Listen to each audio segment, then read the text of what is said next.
Mark Rutte vai ser o próximo secretário-geral da NATO. O primeiro-ministro cessante dos Países Baixos consegue nomeação depois de o presidente da Roménia abandonar a corrida. A União Europeia aprovou novas sanções contra a Rússia. Gás natural é pela primeira vez visado. Pelo menos 4 mortos e 14 feridos após ataques russos em 13 regiões ucranianas. Zelensky diz que forças de Moscovo lançam mais de 3.000 bombas por mês. O líder do Hezbollah acusou Chipre de cumplicidade com Israel e disse que o país pode tornar-se num alvo. Catedral de Notre-Dame reabre ao público este ano, mas ainda não será na altura dos Jogos Olímpicos.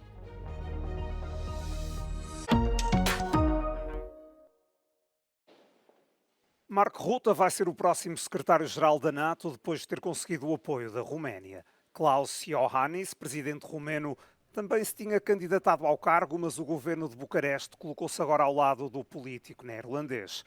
Iohannis retirou por isso a candidatura. Rutte é o primeiro-ministro dos Países Baixos desde 2010 e deverá abandonar a Haia no dia 2 de julho. Na Aliança Atlântica terá um mandato de pelo menos 4 anos. Antecipam-se anos difíceis para o sucessor de Jens Stoltenberg. Por um lado, tem de manter a ajuda à Ucrânia perante a agressão russa. Por outro, enfrentou o desafio de gerir a posição dos Estados Unidos, que poderão diminuir o apoio à NATO se Donald Trump voltar à Casa Branca. Para conseguir a nomeação, Rutte teve de ultrapassar a oposição do primeiro-ministro húngaro. Escreveu uma carta a Viktor Orbán e garantiu-lhe que a Hungria não será obrigada a apoiar Kiev. Pela primeira vez, a União Europeia visa o gás natural russo num pacote de sanções agora aprovado.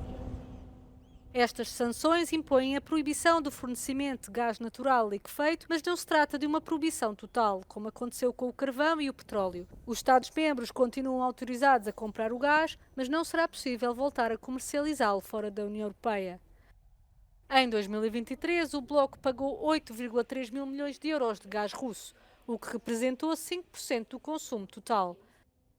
Para a Presidente da Comissão, é fundamental reduzir as receitas provenientes da Rússia. Através da rede social X, von der Leyen lembra que este pacote vai impedir mais ainda o acesso da Rússia a tecnologias fundamentais, bem como a mais receitas energéticas.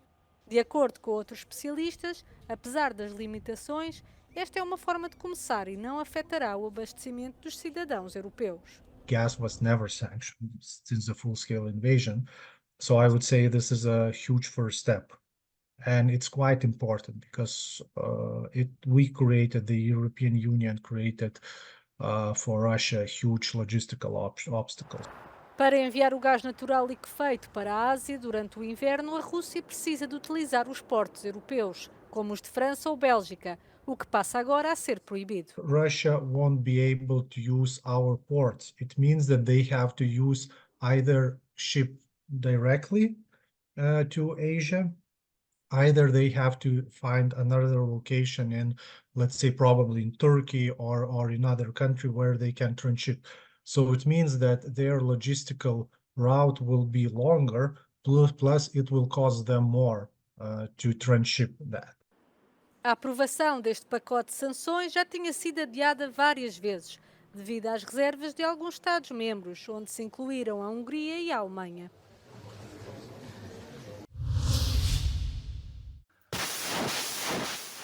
Pelo menos 4 pessoas foram mortas e 14 ficaram feridas nos ataques aéreos russos da última noite a 13 regiões ucranianas. A ofensiva do Kremlin estendeu-se de Kharkiv no leste e Kherson no sul até Lviv na parte ocidental da Ucrânia. A Rússia lançou 9 mísseis e 27 drones. A Força Aérea Ucraniana diz ter abatido todos os drones e 5 mísseis. Foram danificadas dezenas de casas, 2 arranha-céus, infraestruturas elétricas, propriedades agrícolas, um centro comercial e automóveis. A Rússia tem acelerado a destruição de cidades da linha da frente na Ucrânia. O exército de Moscovo está a usar bombas da era soviética adaptadas a baixo custo, com componentes eletrónicos importados. Desta forma, os aviões de guerra conseguem lançá-las a maior distância. Os ucranianos terão conseguido travar as tentativas do inimigo de romper as linhas de defesa na região de Kramatorsk. Num único dia, as Forças Armadas ucranianas registaram 158 combates. Segundo o presidente ucraniano, as forças russas lançam mais de 3.000 bombas todos os meses.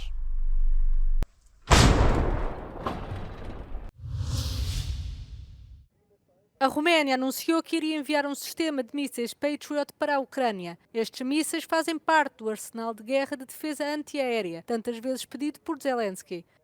A Roménia decidiu doar este sistema na condição de prosseguir as negociações com os aliados, especialmente com os Estados Unidos, para obter um sistema semelhante ou equivalente, a fim de garantir a proteção do seu próprio espaço aéreo. O presidente da Ucrânia, Volodymyr Zelensky, já agradeceu este apoio da Roménia. Outros aliados, incluindo a Alemanha, também forneceram sistemas de defesa aérea. O presidente russo Vladimir Putin está no Vietnã para uma visita de Estado, tendo em vista fortalecer os laços entre os dois países, numa altura em que Moscou enfrenta um crescente isolamento a nível internacional. A Rússia é importante para o Vietnã por duas razões. É o maior fornecedor de equipamentos militares para a nação do Sudeste Asiático e as tecnologias russas de exploração de petróleo ajudam a manter as reivindicações de soberania no contestado Mar do Sul da China. Muito mudou desde a última visita de Putin ao Vietnã em 2017. A Rússia agora enfrenta uma série de sanções dos países ocidentais após a invasão da Ucrânia. Antes da visita ao Vietnã, Putin já tinha estado na Coreia do Norte, onde se encontrou com o líder norte-coreano Kim Jong-un. Os dois assinaram um acordo no qual se comprometem a prestar ajuda mútua em caso de guerra. Ambos os países negam acusações de transferência de armas, o que violaria várias sanções do Conselho de Segurança da ONU. O líder do Hezbollah acusou Chipre de cumplicidade com Israel e referiu que isto pode fazer do país um alvo do grupo islâmico. يجب أن تحذر الحكومة القبرصية أن فتح المطارات والقواعد القبرصية للعدو الإسرائيلي لاستهداف لبنان يعني أن الحكومة القبرصية أصبحت جزءا من الحرب وستتعاطى معها المقاومة على أنها جزء من الحرب. O líder do grupo islâmico indicou que caso a troca de mísseis com Israel resulte num conflito maior, nenhum lugar do país está a salvo. Israel e Chipre negam, no entanto, qualquer envolvimento em ações militares. Έχω διαβάσει τις δηλώσεις που έχουν γίνει. Αυτό που έχω να απαντήσω είναι ότι η Κυπριακή Δημοκρατία δεν εμπλέκεται με κανένα τρόπο στις πολεμικές σειράξεις. Η Κυπριακή Δημοκρατία δεν είναι μέρος του προβλήματος. Η Κυπριακή Δημοκρατία είναι μέρος της λύσης. O aviso do Hezbollah foi feito depois de Israel ter anunciado que os planos operacionais para uma ofensiva no Líbano tinham sido aprovados. That means any threat against one of our member states is a threat against the European Union. As Nações Unidas e os Estados Unidos também já apelaram à contenção e à diplomacia. O presidente francês Emmanuel Macron exigiu um tempo de discussão nas escolas sobre o racismo e o antissemitismo após a violação coletiva de uma adolescente judia de 12 anos por dois rapazes. O primeiro-ministro francês, Gabriel Attal, também comentou o assunto durante uma entrevista na quarta-feira. Ce qui s'est passé est absolument abject, insupportable, inqualifiable. Et évidemment, je pense à cette jeune fille, je pense à sa famille, à ses amis, à ses proches. Les auteurs ont été identifiés, interpellés, ils sont en détention et évidemment, les peines seront très lourdes et sans appel. Et moi je le dis, j'appelle véritablement l'ensemble des responsables politiques à mettre des digues sur la question de l'antisémitisme. Assez des discours qui banalisent, assez des propos qu'on tolère, qui installent dans le pays un climat qui, je le dis, est mortifère. Et on le voit, hélas, depuis le 7 octobre, l'antisémitisme a repris de la vigueur dans notre pays. Os agressores, também adolescentes, foram detidos esta semana após a vítima ter apresentado queixa na polícia.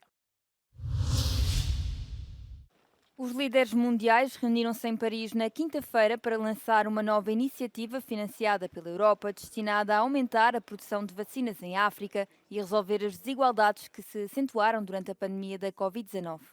O acelerador africano de fabricação de vacinas, um novo mecanismo financeiro, vai disponibilizar cerca de 1.000 milhões de euros ao longo de 10 anos para apoiar os fabricantes africanos de vacinas. O projeto foi oficialmente lançado num fórum mundial organizado em conjunto pela União Europeia, França e a Organização Internacional de Vacinas Gavi. Os trabalhos de reconstrução da histórica Catedral Francesa Notre-Dame em Paris estão a ser finalizados. Contudo, a reabertura ao público ainda não é para já. A Catedral já avisou a quem pretendesse visitar o monumento durante os Jogos Olímpicos que isso não vai ser possível.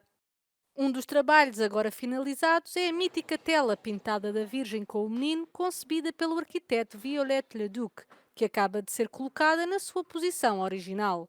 A esplendorosa catedral começa a ganhar a alma que tinha antes do incêndio de 15 de abril de 2019. As pedras e pavimentos de mármore já foram restaurados, bem como as quimeras e as gárgulas. Ainda em maio deste ano, a cruz do século XIX, de 12 metros de altura, voltou ao topo da catedral. Em breve está prevista a finalização do revestimento do pináculo, trabalhos que necessitam de tempo, precisão e muita força. Chaque crête pèse 270 kg à peu près. Donc on a plusieurs éléments, on a le fleuron là, qui est la grosse partie et l'épi qui est la petite partie. Il nous reste 4 fleurons là posés, donc on est vraiment à la fin de l'année. Apesar dos trabalhos de reconstrução estarem a andar a um bom ritmo, a catedral só deverá reabrir ao público a 8 de dezembro de 2024. Fica a sugestão para visitar a cidade nesta altura.